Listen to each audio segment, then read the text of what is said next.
ગોટાનું નામ પડે ને એટલે સિઝન ગમે તે હોય આપણા મોંમાં પાણી આવ્યા વગર ના રહે. કિચન સિરીઝમાં આજે આપણે સાદા ગોટાના બદલે બાજરીના ગોટા બનાવીએ. સાંભળી થોડી નવાઈ તો લાગશે પણ એકદમ ઝટપટ બની જાય. ઠંડીમાં અંદરથી ગરમાવો લાવી દે ને તેવા તેલ ભરાયા વગરના અને ખાવામાં એકદમ ફરસા પોચા બાજરીના ગોટા તો બનાવશું. તેની સાથે અમારા ઘરમાં ફક્ત આ બાજરીના ગોટા સાથે ખવાતી અનોખી ચટપટી ચટણી બનાવીએ. આ અનોખી ચટણી અને બાજરીના ગોટાનું કોમ્બિનેશન તમે ઠંડીમાં સવારે સાંજે કે રાત્રે ગમે ત્યારે બનાવશો ને તો બધાને ભાવશે જ.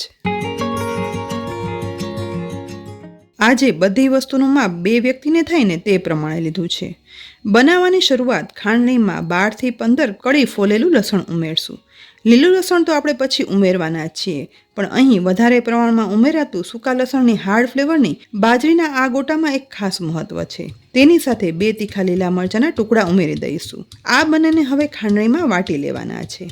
આમ તો મિક્સરમાં પણ લસણ મરચાંની પેસ્ટ બનાવી શકાય છે પણ આ બાજરીના ગોટામાં જો લસણ મરચાં વાટી અને ઉમેરશો ને તો એક અદ્ભુત ફ્લેવર અને સ્વાદ સાથે આ ગોટા વધારે ટેસ્ટી બને છે. લસણ મરચાં આવા અધકચરા ખંડાઈ ગયા છે તો તેમાંથી 1 ટીસ્પૂન જેટલા વાટેલા લસણ મરચાં છે ને તે ગોટામાં ઉમેરવા માટે અલગ કાઢી લઈએ અને ખાંડણીમાં વધેલા 1 ચમચી જેટલા વાટેલા લસણ મરચાંમાં 2 ટીસ્પૂન જેટલું લાલ મરચું પાવડર સાથે અડધી ટીસ્પૂન જેટલું મીઠું ઉમેરી દઈએ. ફરી એક વખત વાટી લઈશું જેથી મીઠું અને લાલ મરચું પાવડર છે ને તે વાટેલા લસણ મરચાંમાં મિક્સ થઈ જાય.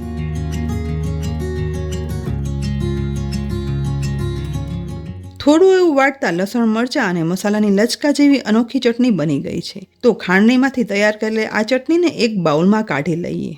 આ ચટણીનો ઉપયોગ કરી એક ચટપટી ચટણી બનાવીએ ને એ પહેલાં બાજરીના ગોટા બનાવી લઈએ. તો તેના માટે એક મોટા બાઉલમાં 1 કપ બાજરીનો લોટ લઈશું. સાથે બાજરીના ગોટામાં બાઇન્ડિંગ પૂરતો જ એટલે કે 1/8 કપ જેટલો બેસન ઉમેરવાનો છે.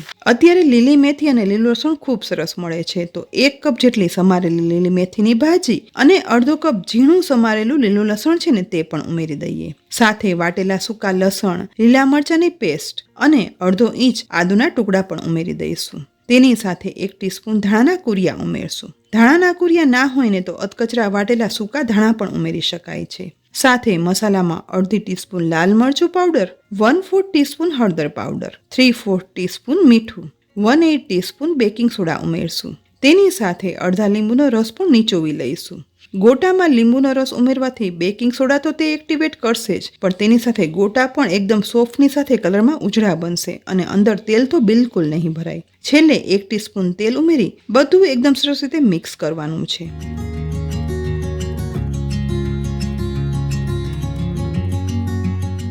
થોડું એવું મિક્સ થઈ જાય ને એટલે અડધો કપ પાણીમાંથી જરૂર પૂરતું પાણી ઉમેરતા જઈ ગોટા માટેનું મિશ્રણ તૈયાર કરી લેવાનું છે. ચોમાસામાં આપણે મેથી બેસનના ગોટા બનાવતા હોય છે પણ અંદરથી ગરમાવો લાવી અને શક્તિ આપનાર બાજરીના ઉપયોગથી બનતા આ મેથીના ગોટા એકદમ તેલ ભરાયા વગરના ફરસા બને છે જેથી શિયાળામાં બાજરી ખાવાની ના પાડતા બાળકો પણ આ ગોટા તો જરૂરથી ખાશે જ અને ભાવશે જ.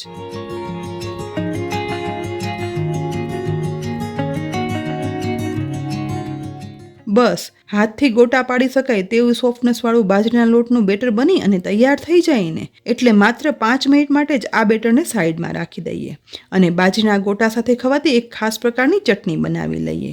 અહીં લસણ મરચાંની વાટી અને લાલ મરચાંનો પાવડર અને મીઠું ઉમેરી બનાવી રાખેલી કોરી ચટણી હતી ને તે લઈ લઈએ અને તેમાં અડધો કપ મોળું દહીં પણ ઉમેરી દઈએ. ત્યાર પછી તેમાં અડધી ટીસ્પૂન ધાણા જીરું પાવડર, અડધી ટીસ્પૂન ખાંડ ઉમેરી દઈશું. વાટેલી ચટણી, દહીં અને ઉમેરેલા મસાલા હવે બધું મિક્સ કરવાનું છે.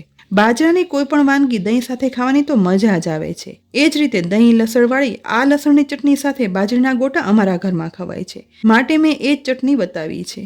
બધું મિક્સ થઈ જાય ને એટલે બસ માત્ર થોડી એવી સમારેલી કોથમીર ઉપરથી ઉમેરી દઈશું અને ચટણીમાં મિક્સ કરી દઈશું. એકદમ ચટપટી દહીંની લસણવાળી ચટણી બની અને તૈયાર છે. તો બીજી સાઈડ ગેસની મીડિયમ ફ્લેમ પર તળવા માટે તેલ પણ ગરમ થઈ ગયું છે. તો થોડું એવું તેલ છે ને તે બાજરીના ગોટાના મિશ્રણમાં ઉમેરી દઈશું. લગભગ 1 ચમચી જેટલું ગરમ તેલ ગોટાના મિશ્રણમાં ઉમેરવાથી તળિયા પછી ગોટા છે ને તે તેલ ભરાયા વગરના જાળીદાર અને ખાવામાં એકદમ ફરસા બને છે. તેલ મિશ્રણમાં મિક્સ થઈ ગયા પછી થોડું થોડું મિશ્રણ હાથમાં લેતા જઈ આ રીતે મીડિયમ સાઇઝના ગોટા તેલમાં પાડી લેવાના છે.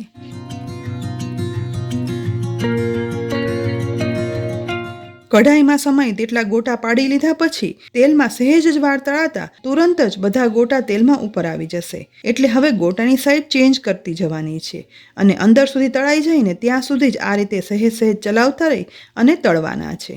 લગભગ 3 થી 4 મિનિટ તળાયા પછી ગોલ્ડન બ્રાઉન કલર સાથે બાજરીના ગોટા તળાઈ ગયા છે. બાજરીના ગોટા હવે તેલમાંથી બહાર એક ડીશમાં પણ કાઢી લઈએ. આ જ રીતે બાકીના બેટરમાંથી પણ ગોટા તળી અને તૈયાર કરી લેવાના છે.